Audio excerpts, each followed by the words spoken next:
पहले मैं अल्लाह का मैं शुक्रिया अदा करता हूँ और उसके बाद मैं केसीआर साहब और केटीआर साहब का मैं शुक्रिया अदा करता हूँ और यहाँ स्टेज पर मौजूद तमाम बीआरएस के कायदीन ज़िम्मेदार उन सब का मैं शुक्रिया अदा करता हूँ और जितने भी यहाँ पर जुबली हिल्स के नौजवान मर्द मुजाहिद मौजूद है उन सब का मैं शुक्रिया अदा करता हूँ तहे दिल से।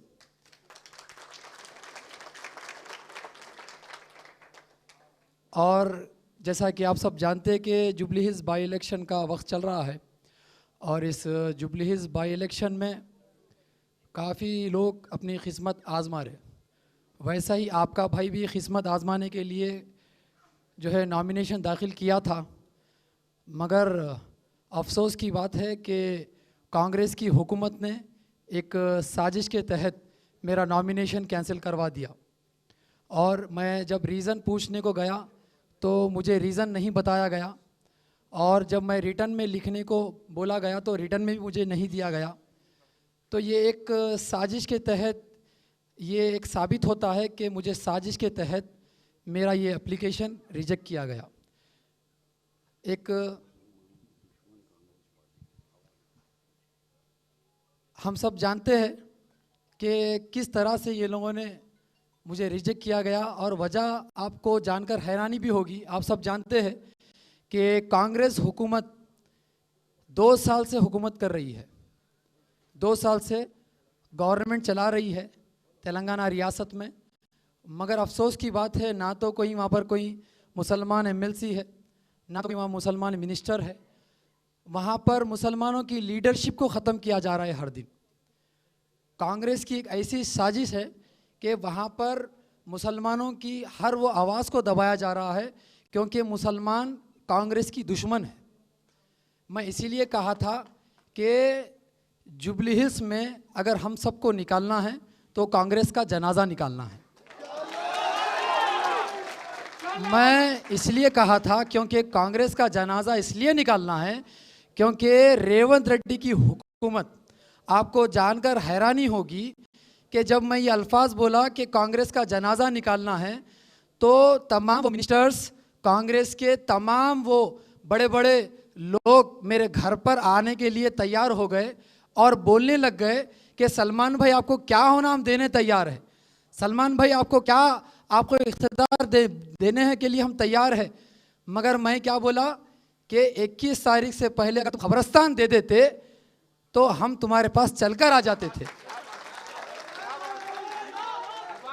21 तारीख से पहले तुम खबरस्तान दे देते तो इतनी नौबत नहीं होती कि तुम यहाँ पर मेरे दहलीज पे आओ। मैं तुम्हारी दहलीज पे आने तैयार था, मगर तुमने देरी की और हमारी ताकत को तुमने कमज़ोर समझा।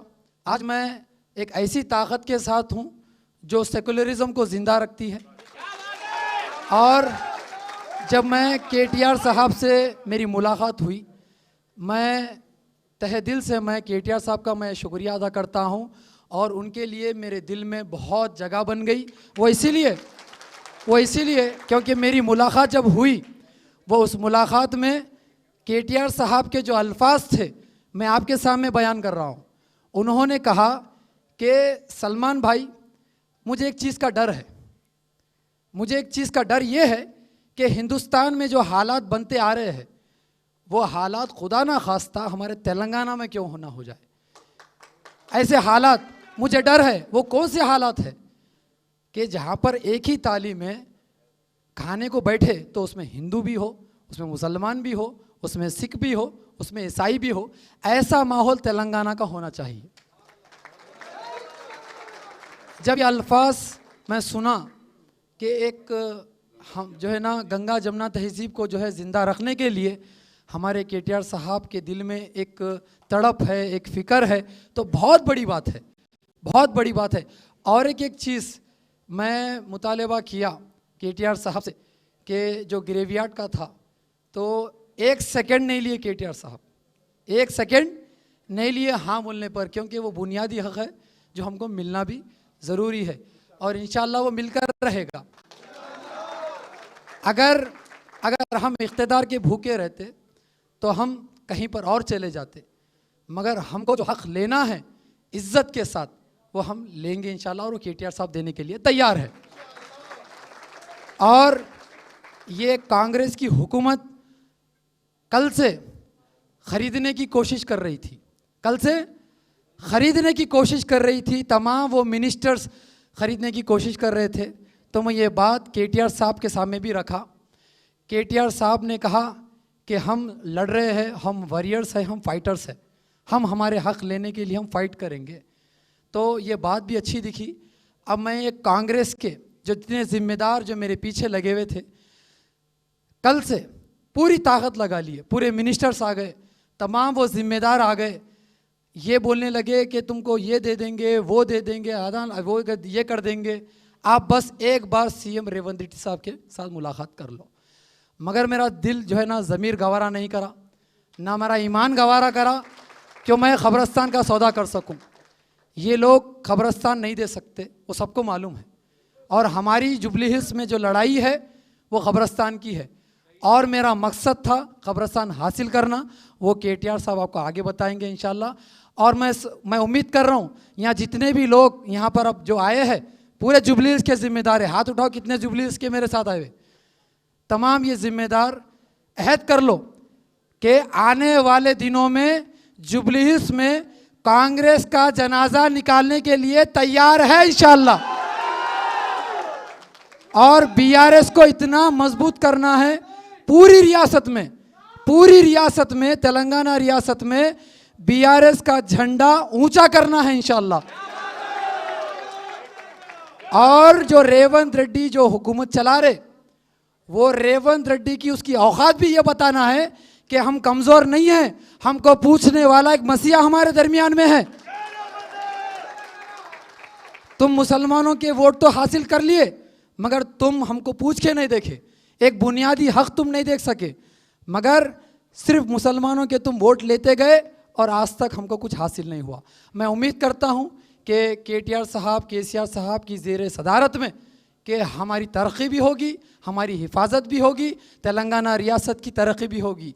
अगर मैं कुछ जाने अनजाने में अगर केसीआर साहब और केटीआर साहब के बारे में अगर मैं कुछ अल्फाज भी इस्तेमाल किया हूँ तो मैं माज़ीरत चाहता हूँ साहब आपसे।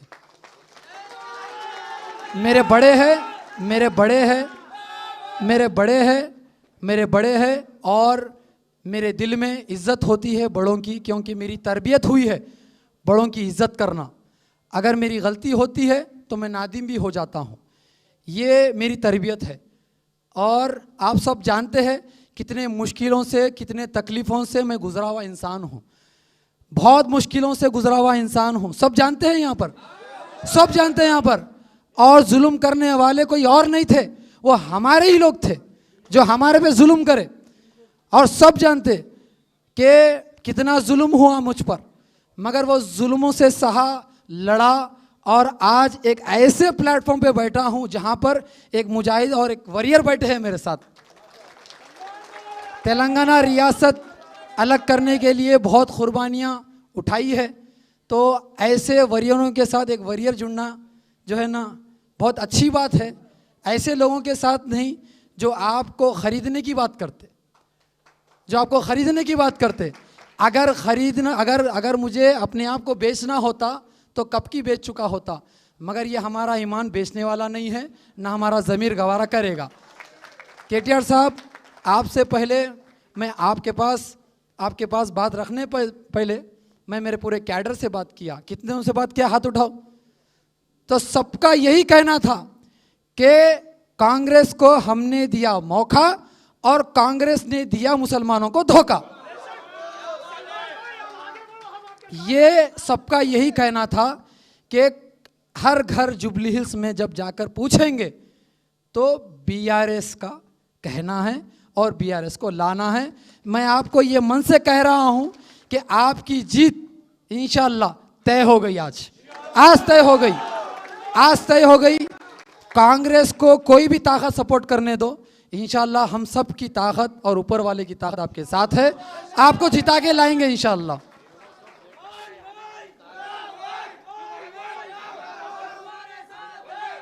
आप सब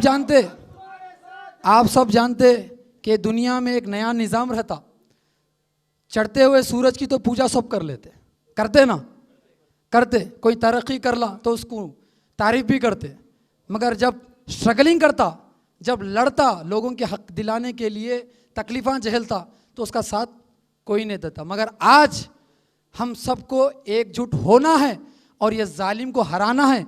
इसलिए हराना है क्योंकि आने वाली हुकूमत जो होगी वो बीआरएस की होगी। मैं ये दावे के साथ कह रहा हूँ, ये आने वाली हुकूमत बीआरएस की होगी। और मैं उम्मीद करता हूँ कि हमारे आने वाले सीएम साहब हमारे केटीआर साहब होंगे। मैं उम्मीद करता हूँ, ये मेरे जज्बात है, ये मेरी दिल की बात है, ये मेरी दिल की बात है, किसी और की नहीं।